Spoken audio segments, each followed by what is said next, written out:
بسم اللہ الرحمن الرحیم۔ السلام علیکم ناظرین کرام، کیا حاملہ عورت سے ہم بستری کرنا جائز ہے یا ناجائز؟ سب سے کلیئر آپ کا ذہن سب سے پہلے کرتے چلیں کہ حاملہ عورت ہو یا نہ حاملہ عورت ہو، اس کے ساتھ پچھلی سائیڈ سے ہم بستری کرنا اسلام میں سختی سے منع قرار دیا گیا ہے اور اس چیز کو حرام قرار دیا گیا۔ وہ لوگ جو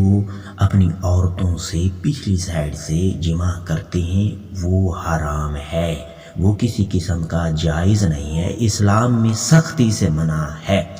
لیکن اب بات آتی ہے کہ حاملہ عورت سے ہم بستری کرنا کیسا ہے؟ تو حاملہ عورت سے ہم بستری کرنا ایسا ہے کہ اسلام یہ نہیں کہتا کہ آپ اپنی بیوی سے ہم بستری نہیں کر سکتے، آپ جس وقت بھی چاہیں اپنی بیوی سے ہم بستری قائم کر سکتے ہیں۔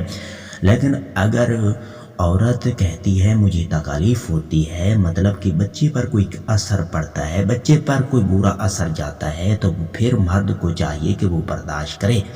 وہ اپنی بیوی کے قریب نہ جائے کیونکہ اس کو تکلیف ہوتی ہے۔ اگر آپ کسی طبیب سے مشورہ کرتے ہیں، کسی ڈاکٹر سے مشورہ کرتے ہیں، اگر وہ اجازت دے دیتا ہے تو پھر چاہیے تو آپ ہم بستری قائم کر سکتے ہیں۔ لیکن طبیب کے حکم دینے کے باوجود بھی اگر بیوی کہتی ہے مجھے تکلیف ہوتی ہے تو پھر مرد کو چاہیے کہ وہ برداشت کرے۔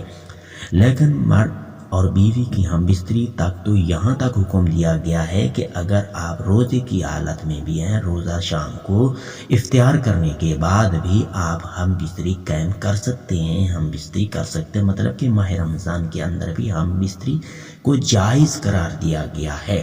قرآن مجید میں بذریعہ بتایا گیا ہے۔ ہاں، اگر بیوی اس تکلیف میں پہنچ جائے کہ وہ برداشت نہ کر سکے تو مرد کو چاہیے کہ وہ بھی برداشت کرے، اس چیز کے لیے بھی وہ اپنے گھریلو معاملات میں کر سکتے ہیں۔ لیکن اسلام یہ کبھی نہیں کہتا کہ حاملہ عورت ہے اور اگر آپ ہم بستری کرنا چاہتے ہیں اور آپ یہ اپنے مائنڈ میں رکھ لیں کہ شاید ہو سکتا ہے تو اس چیز کا گناہ ہے، لیکن اس چیز کا اسلام کے اندر گناہ نہیں ہے۔ ہاں، اگر کوئی شخص مجبور ہو جاتا ہے اور وہ پچھلی سائیڈ میں، بیک سائیڈ میں وہ ہم بستری کرتا ہے تو یہ اپنے ذہن میں رکھ لیں، کلیئر کر لیں کہ وہ حرام ہے، اس قسم کا کسی بھی اسلام میں حکم نہیں دیا گیا۔ اور ہاں، اگر مرد یہ سمجھتا ہے کہ میرا بیٹی ہے یا بیٹا ہے وہ 8 ماہ یا 7 ماہ تک بیوی پہنچ چکی ہے تو اسے چاہیے کہ وہ خود بخود ہی پرہیز کرے اس چیز سے، وہ خود بخود ہی یہ سمجھ لے کہ اگر میں ہم بستری کروں گا تو بچے پر اثر پڑے گا۔ بہت شکریہ۔